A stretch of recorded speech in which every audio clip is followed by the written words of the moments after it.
A little backstory. Before I recorded this episode, I lit some Palo Santo and I walked around my yoga studio and I did a little ritual where I prayed. I prayed that I would be able to be a channel, that I would be able to get out of my own way, to let fear not be something that gets to take up space in the room, and instead to be a conduit for whatever Spirit wants to lead me through, for whatever I'm here to channel, for whatever you need to hear, for me to be used for a higher purpose than my own egoic aims. And I want to acknowledge that first off, it's a tremendous privilege to get to do this work and to sit across and be in the ears of wonderful women like you every single day, every single working day when I'm with clients or making content for you all. It's such a privilege. And also, it gives me an incredible window into the psyche and the hearts and the patterns of so many self-aware women who value yoga practice, who genuinely care about other people's well-being and want to be a good person in the world, and who aren't shying away from doing the work.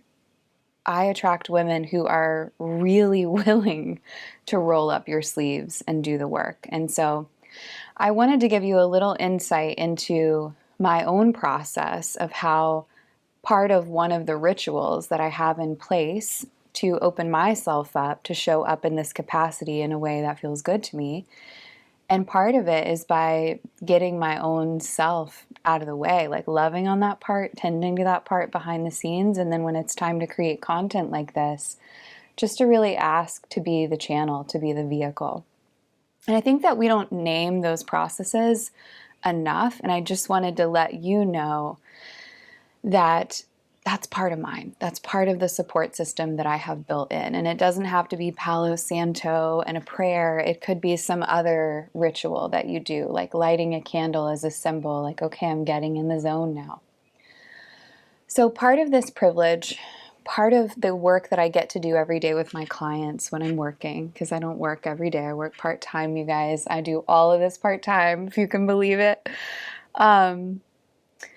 Is seeing the same patterns over and over again. And one of the patterns that we're going to be talking about today is really a pattern of spending a whole lot of time in your head and being super self-aware.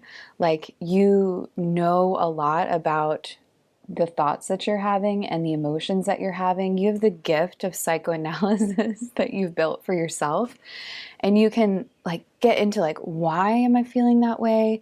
What was the trigger? Oh, I'm going to put this ties over with this.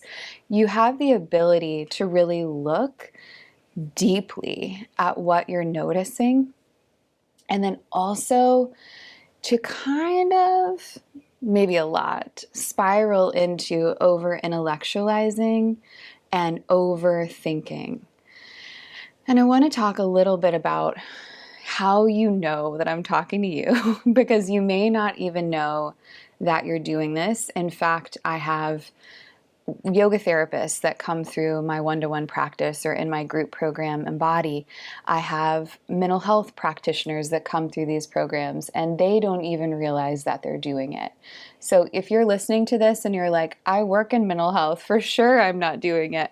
I think we all kind of do it to a certain extent.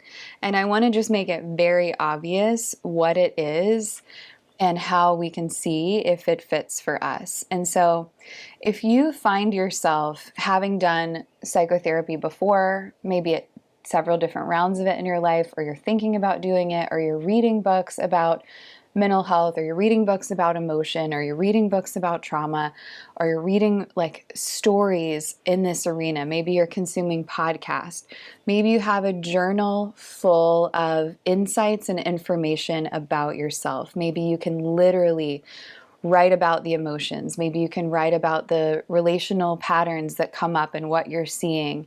If you've got all of this insight and awareness into yourself, and yet you still feel like you live in your head instead of connected to your body, like if you're feeling disconnected from your body, and if you find that you're still having like anxious reactive patterns, even despite having worked on the emotions, if you still find yourself reacting to certain triggers in ways that don't feel good, and this is in spite of you having the awareness around them. If you find that your emotions still feel really overwhelming if you were to actually feel them, if you feel like you spend most of your time in your head, if you're really good at thinking, if you're not necessarily good at actually moving into your body and grounding in your body. So yoga might be hard, or surface level yoga might be fine, but like the kind of work that I do with my clients, the devotional yoga, the women's empowerment yoga, the somatic yoga therapy, like that might be harder for you. And so if you see yourself in that realm of like, I have so much insight, I have so much awareness about myself, I really can name and understand things about myself, I can look, I can analyze, I can apply my critical thinking here, I can get logical with it all.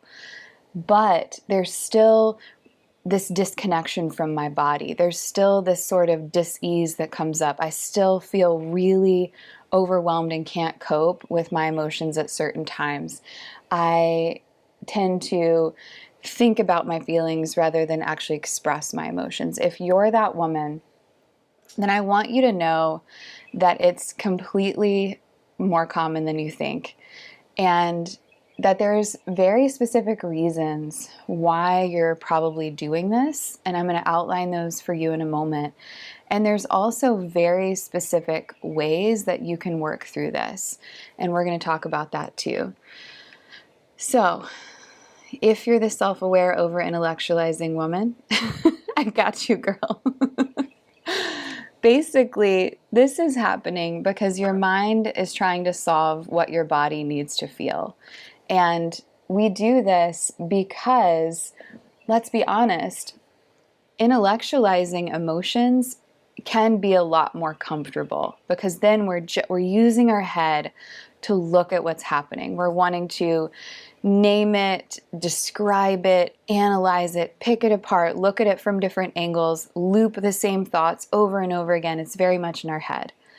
And a lot of us haven't actually built the skills to tolerate our actual feelings, because it's one thing to name it and describe it and analyze it, and it's another thing to actually feel the emotion, like to let it take up space in your body and to let yourself cry or to let yourself get angry or whatever it is.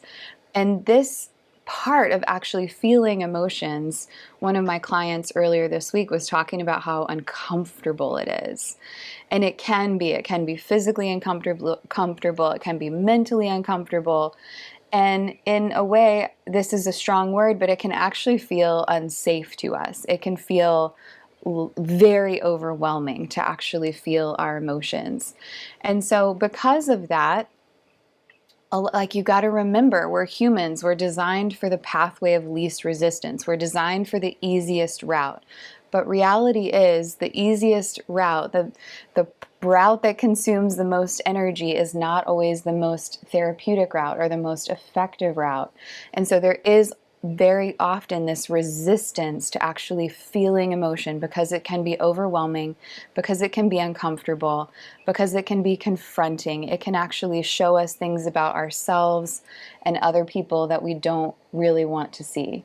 And that really takes us into the next reason of why women do this. And another one is because we really like being in control.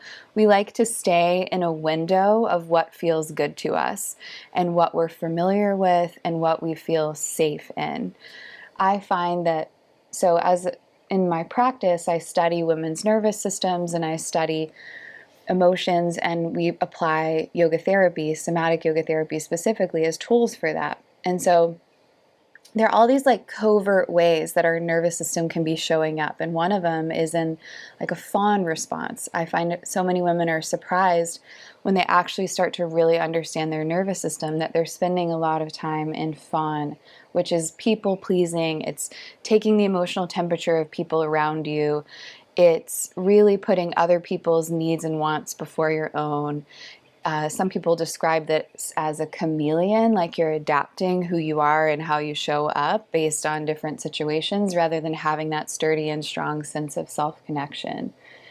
And so we do this because it's a way for us to covertly control situations so that we feel good inside, we feel secure inside. And actually feeling our emotions, letting them move through us, expressing emotion, requires a little bit of a loss of control.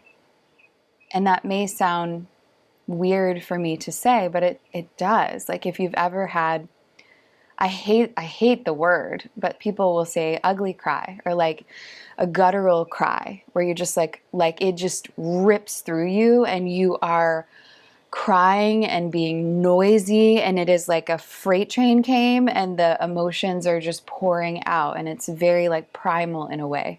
It is a loss of control in a sense. And I find that really self-aware women who tend to over-intellectualize emotions can have a real hard time with that. It can take practice. So for example, in my one-to-one practice, I work with women just like this, right? Self-aware women who are over-intellectualizing. In fact, it might be you listening to me and you're like, oh my gosh, please don't tell my story. I promise no specific details, but there have been so many times, y'all, where I am talking with a client and I'll ask about an emotion. I'll ask them to tell me more about something that they're feeling. And I'll ask them about the emotion in the present moment. And rather than answer me in the present moment, probably 75% or more of the time, they tell me an analysis of the emotion. They give me some sort of context or backstory. And what I've asked is, what are you feeling in the present moment? And instead of that, I get the overthinking version. Or I'll ask them, where do you feel that in your body? And then instead of answering that, they'll describe it from the viewpoint of their mind. And I'm asking for physical sensations in the body. Where do you notice that emotion in your body? Where do you feel that in your body as we discuss it right now? And it's hard for them to answer. Sometimes I was with one of my groups recently.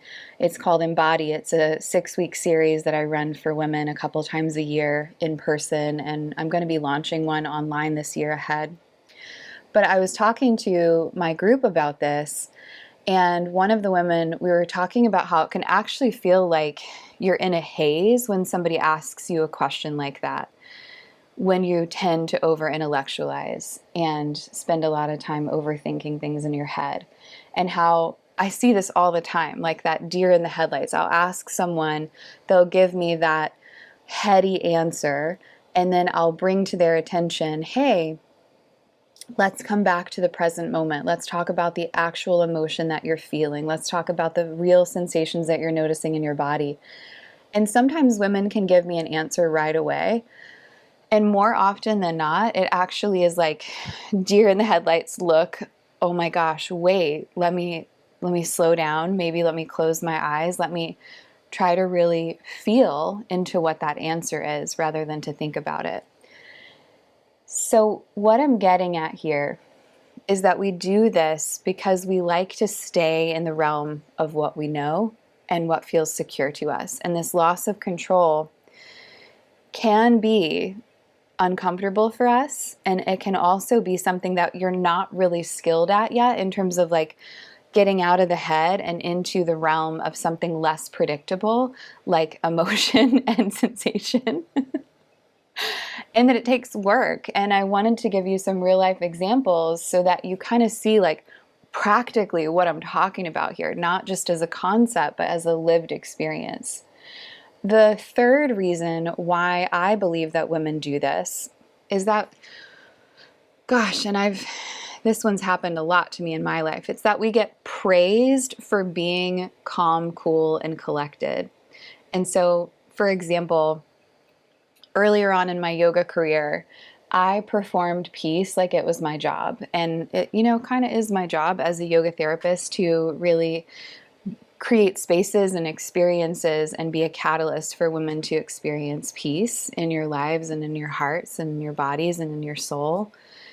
And also true, I was taking that very literally. And I thought that if I was ever not calm, cool, and collected, that I was being un-yogic. Or even growing up as a little girl, I grew up with 3 brothers, 1 full brother, 2 stepbrothers, tons of boys around me all the time.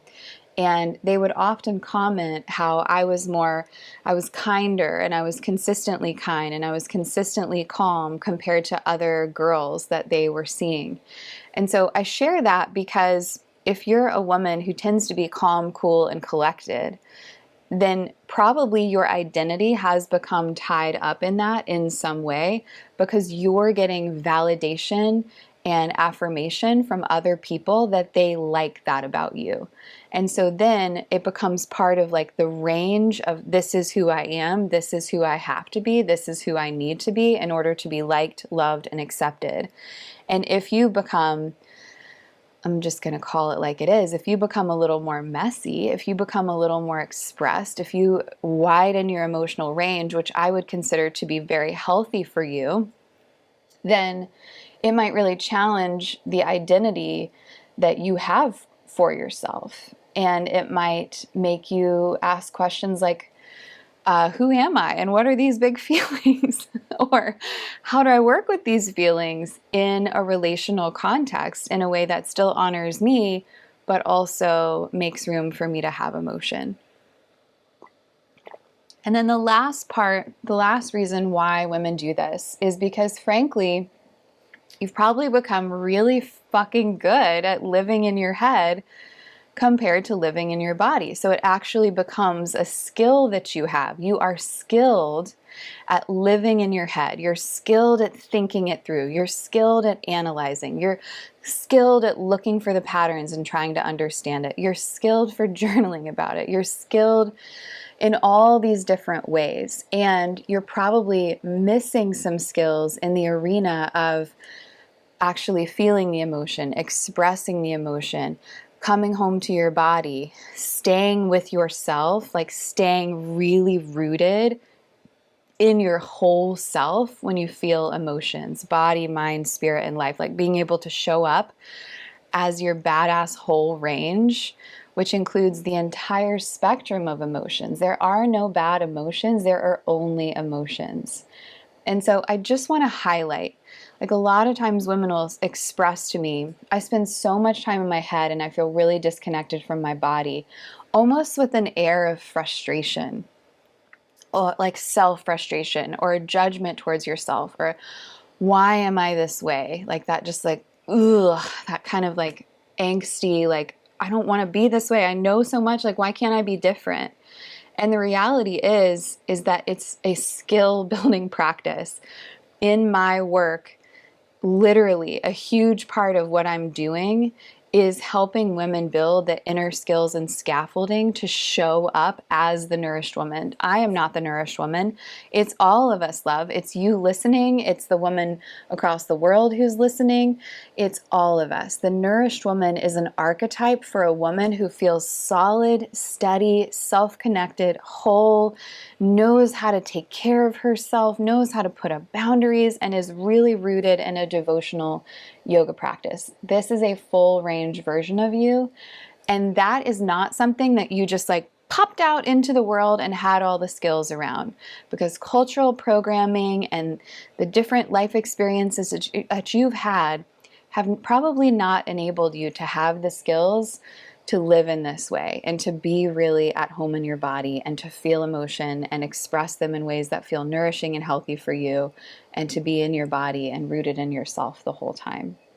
So you've got a little backstory of why you might be doing this, and I'm sure you can see yourself somewhere in that spectrum, maybe in every single one, or maybe in little pockets of each. Let's talk just a little bit about what emotions actually are.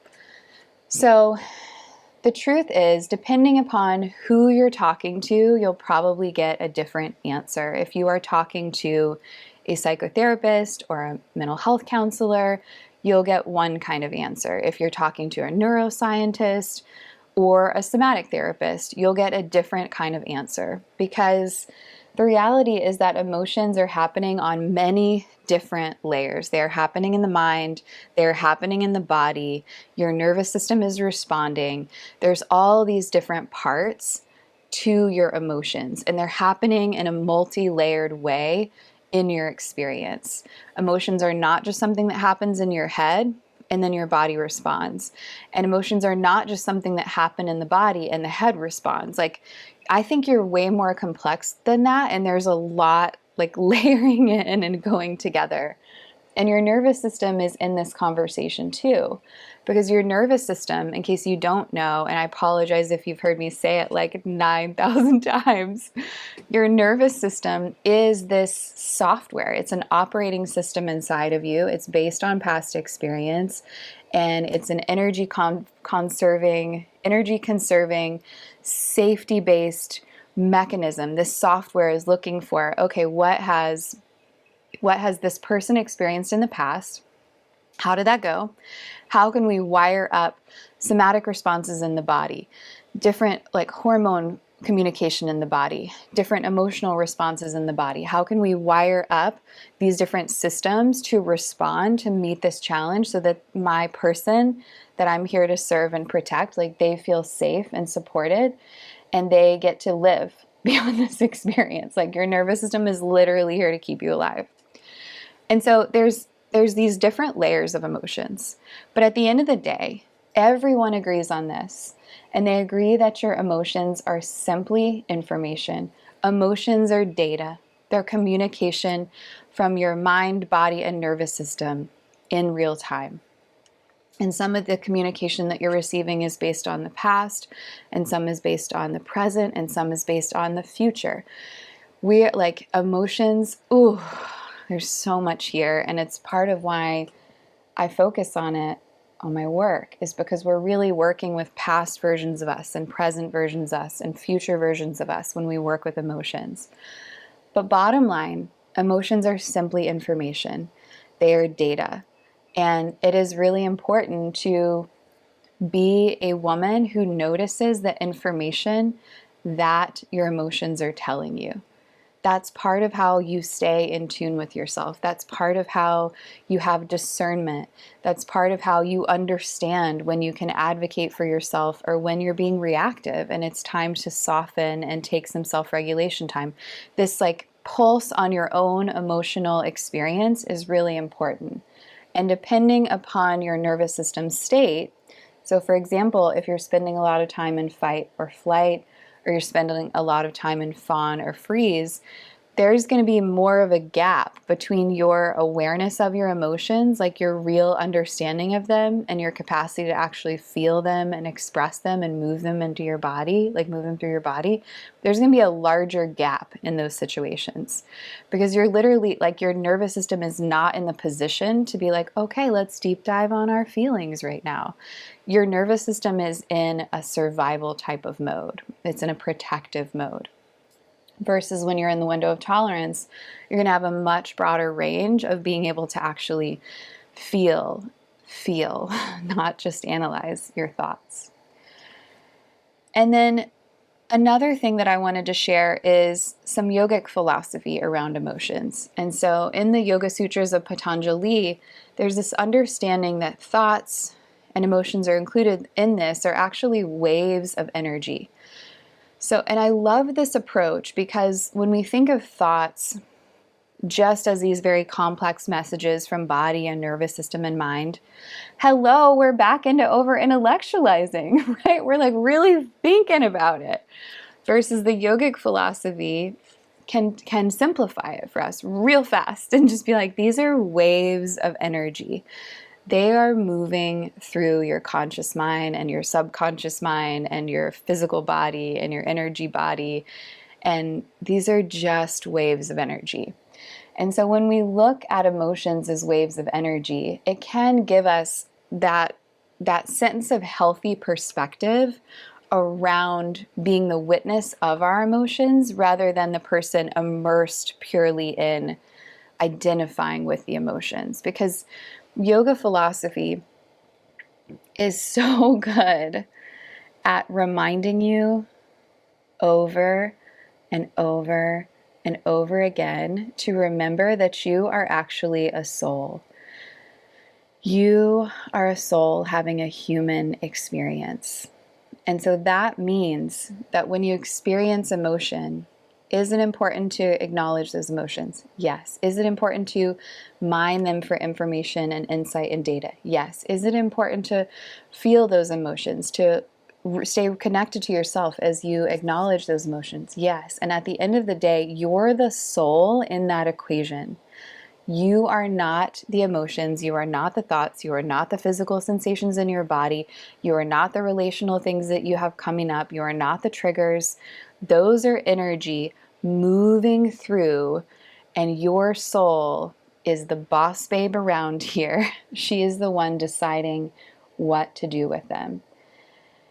And the last thing I want to talk about with emotions is that emotions are important information. So if I haven't made that clear, sometimes you'll see things on social media that talks about people spending too much actual time like feeling emotion. And I think that in my experience, at least for the women in my world, what I see is actually a lot of under feeling, like not actually feeling emotion, just analyzing, just trying to think it through, just intellectualizing emotion and not actually feeling emotion. So I would argue, if you've been exposed to some of that social media messaging, that you don't need to feel your emotions or that people are spending too much time doing it, that I think it's kind of the opposite. And I'm not saying that you need to be on an emotional roller coaster all day, every single day. I'm saying that intuitively, when an emotion comes up, that it is important to actually feel that emotion and express that emotion and process that emotion through, not just analyze. Like if you can visualize it like a cycle, there's a cycle that we can complete. And in the middle of that cycle, if it's a circle, if you're doing the audio version of this podcast, like it's a circle, this cycle is a circle, and you're the soul in the middle. So even as you're letting the guttural cry come through, or even as you're like really expressing a little bit of anger through your body or whatever it is, you're still the soul in that equation. I'm not saying you lose yourself and go like primal rage, scream into a pillow and forget that you're a soul.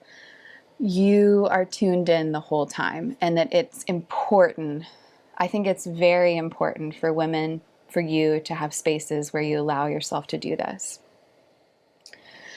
So over-intellectualizing can come out in some other ways that I wanted to talk about with you too. And some of these are, you're talking about the same thing over and over again, but you're not actually feeling like you're making progress. You can also feel really stuck on an area, like you have a clear understanding of what the difficulty is and what the problem is, but you feel stuck about how to actually move through it. You might be asking yourself, why over and over again? Why am I feeling shame again? Why am I feeling envy every time I see that person and what they're up to? Why am I this? Why am I that? Over and over again. And you might also know that you're doing some over-intellectualizing when your body still feels like really tight and activated around a certain thing. So now that we've got a lot of understanding about over-intellectualizing emotions, how to understand and identify yourself in that, why you do that, ways that it can show up that I haven't already mentioned, I want to talk a little bit about how somatic yoga therapy shifts this pattern and how it can actually help bridge the gaps that might be in there in terms of your skill set so that you can have a different approach. So yoga in general, especially if it's not just like diluted exercise yoga, if it's actual yoga, and you'll know because it will give you space to tune into your body, mind, and spirit, and it will be rooted in the context of your life. This is called the 4 pillars, the 4 pillars of yoga. We're working with all those different areas of your being. So yoga in general, across the board, whether it's somatic yoga or other styles of yoga, as long as it's touching on those 4 different parts, it's going to be incredibly beneficial for helping you to bridge this gap, because it is literally working on those 4 pillars. It is connecting you more towards your body and your energy body. It is connecting you to your breath. It is connecting you to your mind, including your thoughts and your intellect and your emotions and your past and your present and your future. It is bringing you into that soulful truth of who you are. It is helping you remember that you're a soul. And it is doing this in the context of your life, of the experiences that you're having, of your bank account, of your boyfriend, of your home, like of your job. It's doing it in the context of your life. And so that alone is going to be really impactful in helping you break up with over-intellectualizing and come into this more well-rounded perspective of how you relate to yourself. So doing a yoga practice when you're in an over-intellectualizing state and telling yourself like, hey, I am going to take a break from analysis and I'm going to come into my body as a whole and tap into all these layers will be hugely beneficial for you. But specifically, so what I offer is somatic yoga therapy, and it is working on those 4 pillars. It's designed for women, and it's framed within the context of what's happening in your nervous system. And so in my work in particular, we're combining the benefits of somatic yoga therapy with emotions and with nervous system work all smushed and woven together in these practices. So you're actually getting to bring the emotions along with you as you're practicing. You're actually doing really highly effective, like therapeutic tools to help support your nervous system as you're practicing. Because the reality is so much of expressing emotion can be a little messier. Like I was talking about, it can be uncomfortable. It can feel like we're losing control a little bit. It can feel like our identity is shifting in some way.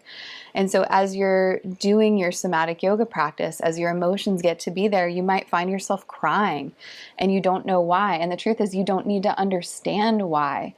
We want to get out of the head. We just want to let the emotions move through the body. And just giving yourself the freedom and the permission to actually be an emotional being as you practice can be really important. I feel angry and I don't know why, and I don't need to know why. I'm just going to keep doing my yoga practice. Somebody that can talk you through all of this can really help. And the thing about somatics in general is that it's not just about doing a shaking practice. It's not just about like having some sort of cathartic release. Real therapeutic somatic practices are really honoring your intuition. They're this like really dialed in experience of listening to your own body and what it wants and what it needs so that you can move through the full cycle of these things that got interrupted. Like if you think about that emotional cycle, then you're completing the cycle. And so I wanted to bring that to your awareness because it's a really important part of the conversation, because we can talk all day about recognizing over-intellectualizing, but if you don't actually know how to walk away from this conversation and do it differently, then I have left you in a funky spot. And so I want to give you a real example, like concrete example of how you might do this. Let's put it in the context of a yoga practice. So if you were going to do some kind of yoga practice, whether it's self-guided or through a video, or if you're a part of the sanctuary, just log in and do one of those, babe, and it'll talk you right through this. Then take some time to actually acknowledge what you're feeling. You might journal, for example, before you do your yoga practice, just for a couple of seconds. And then close your eyes, put down the journal, stop thinking about the feeling, maybe put a hand over your heart, a hand over your belly, and take a moment or 3 minutes to just notice where you feel that emotion in your body and to feel the emotion. Okay, I see you, emotion. I know that you're there. I'm noticing you. And then to move from that more meditative aspect of your yoga practice into a movement practice. And I really want you honoring your body as you're doing this. How does your body want to move? How does it want to express that emotion? What would it like to do? You're getting curious and you're giving your body permission to actually help you work through this emotion for you. All right, loves. The reality is Over-intellectualizing your emotions, overthinking about your emotions is a huge use of your energy. It is a large investment on your part. And truth be told, it is not necessarily the most effective use of your energy. Learning how to actually feel emotion, process emotion, express emotion, work the rest of that cycle out might save you a lot of time and trouble and a lot of lengthy conversations with the people closest to you, because you'll have the skills and inner resources to work through it more quickly and easily. I find that so many of my clients are blown away at how much better they feel and the different shifts that they feel inside of them, because they've brought in these other tools rather than just the heady ones. You may not need to understand yourself any more than you already do. You may need to start practicing actually feeling your feelings, babe. Okay, if you want support from me, if you want to practice with me, come into my world. Join me inside the Nourished Woman Sanctuary. That is my hub for all of the body of my work. You'll find 15 to 30-minute yoga practices designed for women that weave in all these tools that talk about emotional topics, some that don't talk about emotions at all and are just about really grounding and resting and restoring your body. But you'll find that they offer you practices that meet you right where you are and help bridge these gaps that we're talking about here. Let me know if this episode landed for you, and thanks for tuning in. I'll see you next time.